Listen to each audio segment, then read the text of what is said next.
It's October 2nd, 1989, a humid Monday afternoon in Singapore. The island feels orderly, predictable, safe. Streets hum with buses, uniforms, and the quiet rhythm of a city that prides itself on control.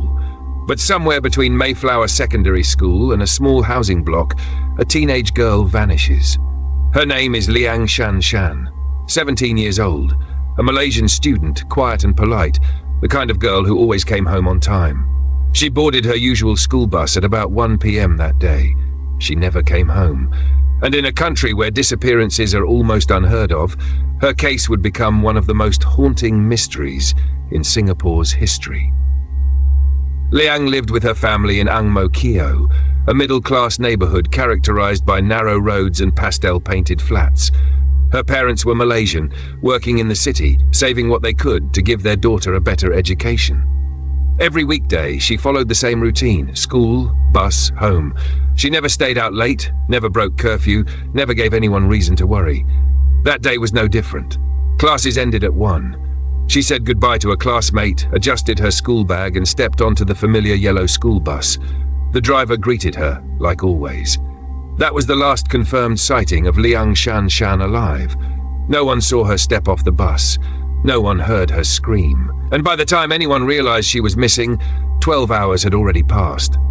At first, her parents thought she'd stayed late at school, a project maybe, or extra lessons. But as evening fell and dinner grew cold, unease turned to fear. Calls to classmates led nowhere.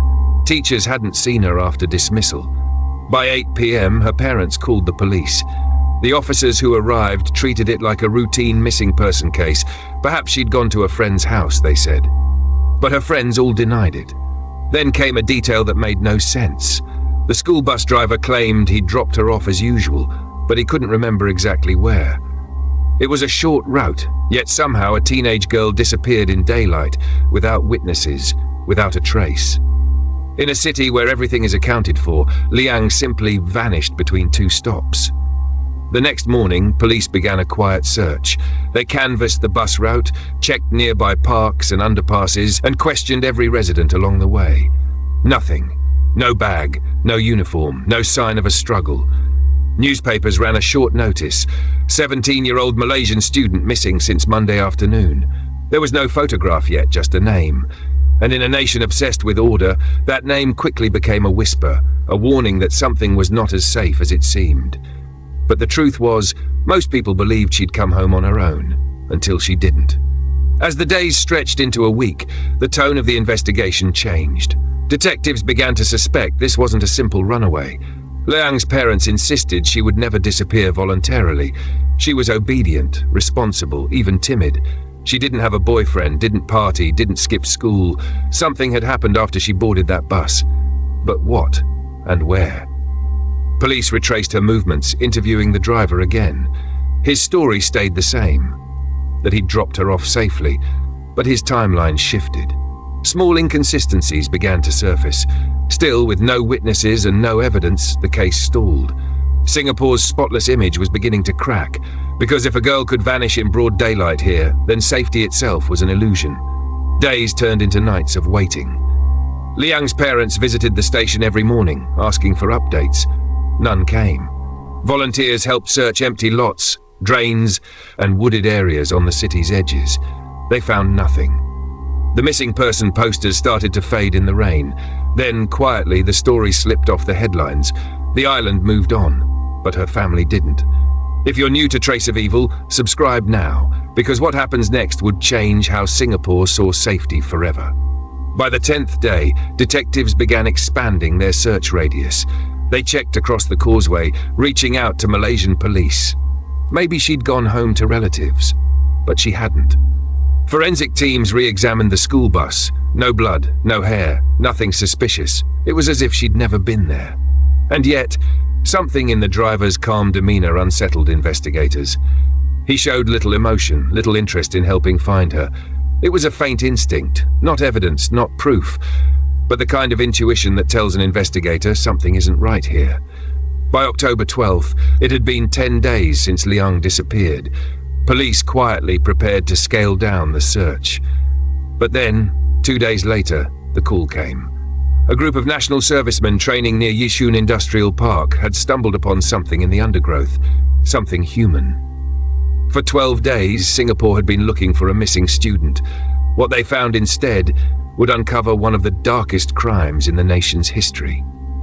It's the morning of October 14th, 1989. Nearly 2 weeks have passed since Liang Shan Shan vanished on her way home from school. The city has grown uneasy. Posters fade under the tropical rain, and every passing school bus now draws silent stares from anxious parents. But somewhere, far from the noise and order of Singapore's housing estates, a group of men is walking into a patch of forest that will change everything. They're national servicemen, young, fit, and barely older than Shan Shan herself, assigned to a training exercise near Yishun Industrial Park.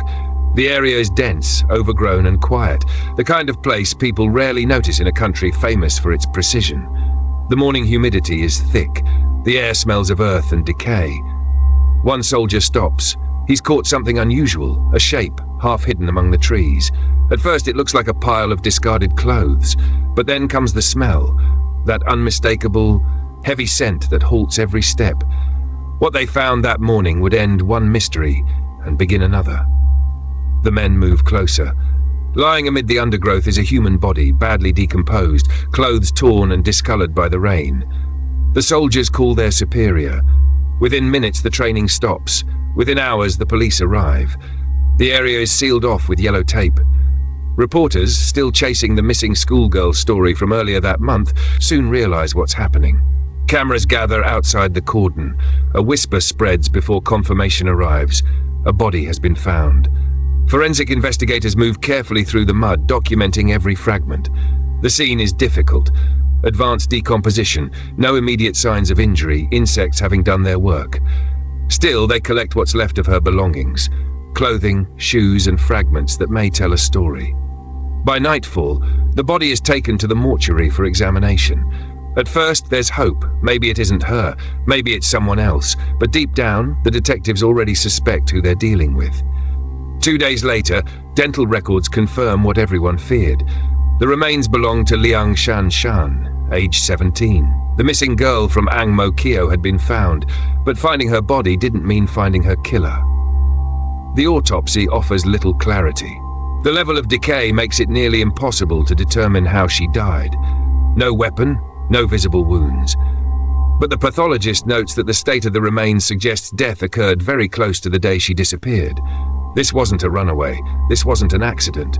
Police now treat the case as murder. And with that single decision, the tone of the entire investigation shifts. Teams retrace her final hours, from the Mayflower Secondary School gates to the school bus stop. Detectives visit classmates, teachers, and the driver's company. They map every possible route the bus could have taken that day. Singapore, known for its low crime rate and relentless efficiency, suddenly finds itself staring at a case that feels almost impossible. A teenage girl vanished in broad daylight from a familiar neighborhood with no witnesses or a struggle scene. The media descends on her school. Students speak softly about their classmate. Quiet, polite, responsible. One describes her as the kind who always followed the rules. Another says she was never late home. Parents begin waiting outside the school gates earlier than usual. Bus drivers find themselves questioned by police, their routes inspected, their passengers counted. If she disappeared in plain sight, someone must have seen something, but no one did. Behind closed doors, detectives begin narrowing their focus. Every person in her daily routine is checked. Teachers, friends, family, and most crucially, the bus driver who took her home that day. The driver tells police he dropped her off as usual, that she got down safely and walked away, but investigators can't find anyone who saw her after that. No neighbors, no classmates, no witnesses at all. The police go back to Yishun, to the forested area where she was found. They look for tire marks, footprints, anything that might suggest a vehicle or a struggle. Rain has washed away most of it. Only silence remains. Still, there's something about the location that troubles them. Yishun Industrial Park is far from her home, too far for her to have reached on her own after school.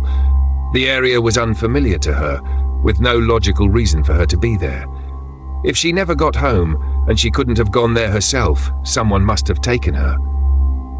That theory becomes the foundation of the investigation. Detectives trace the bus route line by line, cross-checking with traffic records and timing estimates. They begin to suspect that the person responsible wasn't a stranger, but someone who knew her routine. Someone she trusted enough not to resist. Public reaction grows stronger by the day. Newspapers call it a tragedy that shook Singapore. For parents, it becomes a cautionary tale. For the police, a race against time to prevent panic.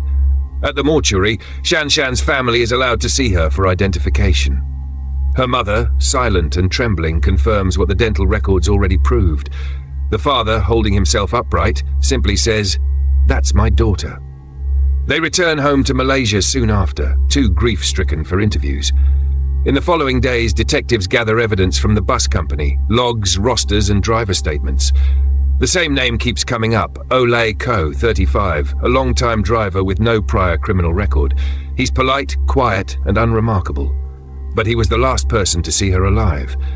And when the timeline doesn't match his story, suspicion starts to harden. Every path the investigation followed, every witness they questioned, led back to the same man. By late October, 2 weeks after her discovery, the missing person inquiry had turned into a homicide case. The public doesn't know it yet, but police have already decided where to look next. The driver's quiet denial can't hide the inconsistencies in his timeline, and soon, investigators will make a move that will change the case forever. For the family, the nightmare had already begun, but for the police, the real story was only just starting. If you're drawn to stories where the smallest details crack the biggest mysteries, subscribe to Trace of Evil. Every week, we uncover another case where the truth hides in plain sight. Because next, we meet the man behind the wheel. It doesn't take long for investigators to find the common thread. Every witness, every classmate, every friend of Liang Shan Shan, they all mention one name when describing her routine. The bus driver, Oh Laye Koh. He's 35, married, 2 children. To most, he's the kind of man who blends into the background, punctual, soft-spoken, polite, the kind of person you'd trust to drive your daughter to school. But detectives know that sometimes evil hides behind routine. He was the last person to see her alive, and the only one who could explain how she vanished in daylight. Police invite O in for questioning. It's standard procedure, or at least that's what they tell him. He sits calmly in the interrogation room, hands clasped, answering every question with the same composed politeness. Yes, he picked Shan Shan up that afternoon. Yes, she sat in her usual seat, near the middle. Yes, he dropped her off at her stop. Around 1:15 p.m. And no, he didn't see where she went after that. It all sounds normal, but something doesn't sit right. When detectives trace the route he claims to have taken, the timing doesn't add up. He would have needed more time than the schedule allows. When they ask about it again, his answers change slightly. A few minutes difference here, a different turn there. In a case built on minutes, those minutes began to matter a lot. They double-check his statement with students from other schools he drove that day. Their recollections differ. Some remember being picked up later than usual. Others recall him looking nervous, distracted.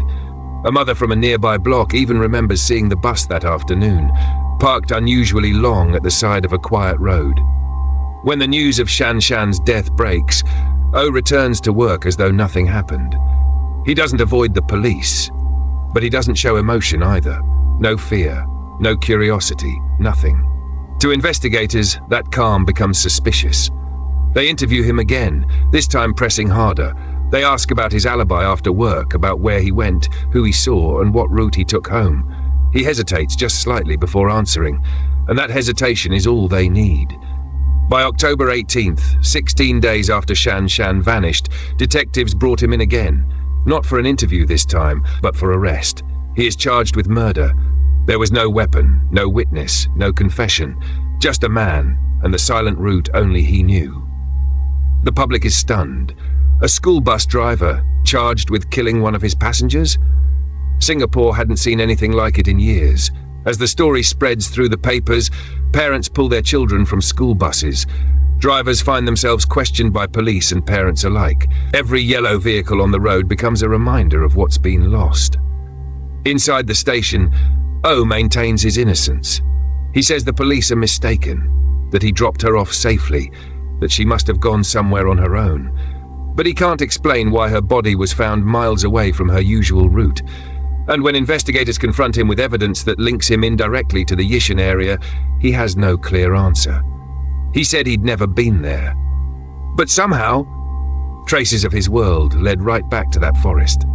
The forensic team scours his bus, his clothing, his home. They find small clues, fibers, soil, residue, not enough to convict on their own, but enough to tighten the circle. The more they investigate, the smaller his story becomes. By the end of 1989, the case had shifted entirely. What began as a missing person search is now a homicide prosecution. The months that follow are procedural. Statements recorded, evidence catalogued, reports sent to the Attorney General's chambers, and then everything goes quiet. For years. The system takes its time, building a case with no confession, no eyewitness, and no clear cause of death. It's a delicate process. Every assumption has to be proven twice. Because when the evidence is circumstantial, one wrong assumption can set a killer free. In the early 1990s, the name Oh Laye Koh returned to the headlines. His trial date is finally set. May 1994, nearly 5 years after Liang Shan Shan vanished. The courtroom is packed, reporters fill every bench, sketching his face, his expression, his silence. The prosecution presents its case first. They outline the timeline. The missing minutes, the inconsistent statements, the link between his route and the discovery site. They argue motive through opportunity, that he was alone with her, that she trusted him, that he had control over her environment and time. The defense counters that there is no direct proof, no eyewitness, no confession, no physical link that proves beyond doubt that Oh killed her. But the circumstantial evidence builds like a tide. The court hears about the timing discrepancies, the inconsistencies in his stories, the forensic traces on his bus and his shoes. The strange detour placed him near Yishun Industrial Park, where her body was found. Piece by piece, a portrait of guilt begins to form, not through what he said, but through what he couldn't explain. Throughout the trial, Oh remains calm. No outbursts, no visible remorse, just that same composure that first made the police uneasy. Journalists describe him as expressionless. Even when the prosecution outlines the possibility that Liang died on the very day she vanished, his face doesn't move. For the jury, it's haunting. For the court, it's telling. The defense calls it coincidence, a man caught in a web of suspicion. But to the judges, the pattern is too consistent to ignore. Every story has loose ends, but in this one, every loose end pointed to the same man. By the final week of the trial, public opinion had already turned. The newspapers print daily updates. Families discuss the case at dinner tables. Teachers remind students about safety. And yet, despite the attention, the evidence remains fragile, resting entirely on logic and inference. No one saw the crime. No one heard it. The prosecution closes with one line that echoes across the courtroom. She boarded his bus. She never came home. No one else could have done it. The defense has little to counter with, only silence, and the suggestion that maybe, just maybe, there's another explanation, but no one believes it anymore. If you've been following this far, subscribe to Trace of Evil, because we don't just tell stories, we uncover the ones that never stopped haunting the people left behind. Next, the verdict, the sentence, and the silence that followed. It's May 1994, almost 5 years after Liang Shan Shan's disappearance. The courtroom in Singapore's High Court is silent, every seat filled, every face turned toward one man. Oh Laye Koh stands motionless in the dock, his expression blank. The charge, murder. The evidence, entirely circumstantial. No weapon, no confession, no witness, just a trail of logic and a dead girl who could no longer speak. The prosecution begins with precision. They outline the timeline again. A girl boards a bus at 1 p.m. She never gets home. 12 days later, her body is found in a forest. Every point leads back to one man, the man behind the wheel. They argue that no one else had access or opportunity to harm her, that the inconsistencies in his statements weren't confusion, they were concealment, that his silence wasn't restraint, it was guilt. The defense counters hard. They remind the court that there is no direct proof linking Oh to the murder. No fingerprints, no DNA, no witness saw him commit a crime. They ask, Could a man really be condemned to death based on inference alone? It was more than a trial, it was a question that would haunt Singapore for years. How much proof is enough to take a life? Over several days, witnesses are called. Forensic specialists testify about soil samples, fibers, and traces recovered from Oh's bus, subtle similarities to the Yishun area. A pathologist describes the condition of the body, confirming death likely occurred on the same day she disappeared. None of it is definitive, but together it builds a story, one of proximity, opportunity, and deceit. The judges listen intently. They ask a few questions, only clarifying details about time, movement, and motive. And through it all, Oh remains silent. No breakdown, no denial, no visible emotion. When he's given the chance to speak in his defense, he says little, just that he didn't do it, nothing more. In a room filled with voices, his silence spoke the loudest. Outside, the public follows every update. The Straits Times publishes daily coverage. Families discuss the case in whispers, caught between horror and disbelief. Singapore, a nation built on order and safety, is suddenly staring at one of its rarest crimes, the murder of a schoolgirl by someone meant to protect her. Inside the courtroom, the tone sharpens. The prosecution closes with a line that cuts through the air. She boarded his bus. She never came home. There is no other explanation. The defense pleads for reason, for doubt, but it's not enough. On May 3rd, 1994, the judgment is delivered. The court finds Oh Laye Koh guilty of murder and sentences him to death. For the family, it was justice. For the country, it was closure. But for many, it didn't feel complete. Oh shows no visible reaction, no tears, no anger. Just the same stillness he carried through every stage of the case. His lawyers file an appeal, arguing that the evidence was insufficient, that the conviction rests on a theory, not proof. 2 months later, on July 29, 1994, the Court of Appeal upheld the conviction. There will be no retrial, no new witnesses, no reprieve. And so the system moves forward, quietly, efficiently, until May 19, 1995, when Oh Laye Koh was hanged at Changi Prison. Just like that, one life ended for another. Both stories are sealed behind prison walls. The news makes headlines for a day, then as quickly as it came, it disappears. The city returns to its rhythm. Families move on. Buses keep running. And somewhere in Malaysia, Liang Shan Shan's parents pack up what's left of her school uniform and take it home.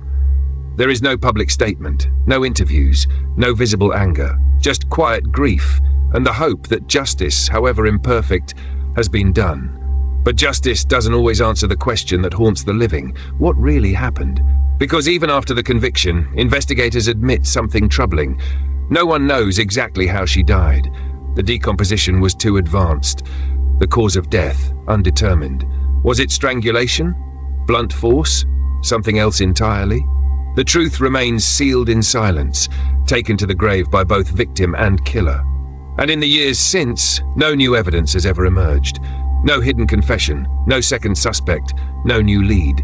Only the enduring question: what really happened after she stepped onto that bus? Some cases end with answers, others end with echoes. Over 3 decades later, the name Liang Shan Shan still surfaces in conversations about Singapore's most haunting crimes. A symbol of innocence stolen, and of how even the most controlled societies can be shaken by one quiet, calculated act. In the end, what remains isn't just a murder. It's a story about trust, about how evil can wear an ordinary face, and how one simple routine, a ride home from school, can become a path to tragedy. If stories like this remind you how fragile safety really is, subscribe to Trace of Evil. We tell the stories others forget, so they're never forgotten again. In a city built on order, one unanswered question still lingers from 1989. Who was Liang's last friend? And who was her last enemy? Because sometimes justice closes a case, but never the silence that follows.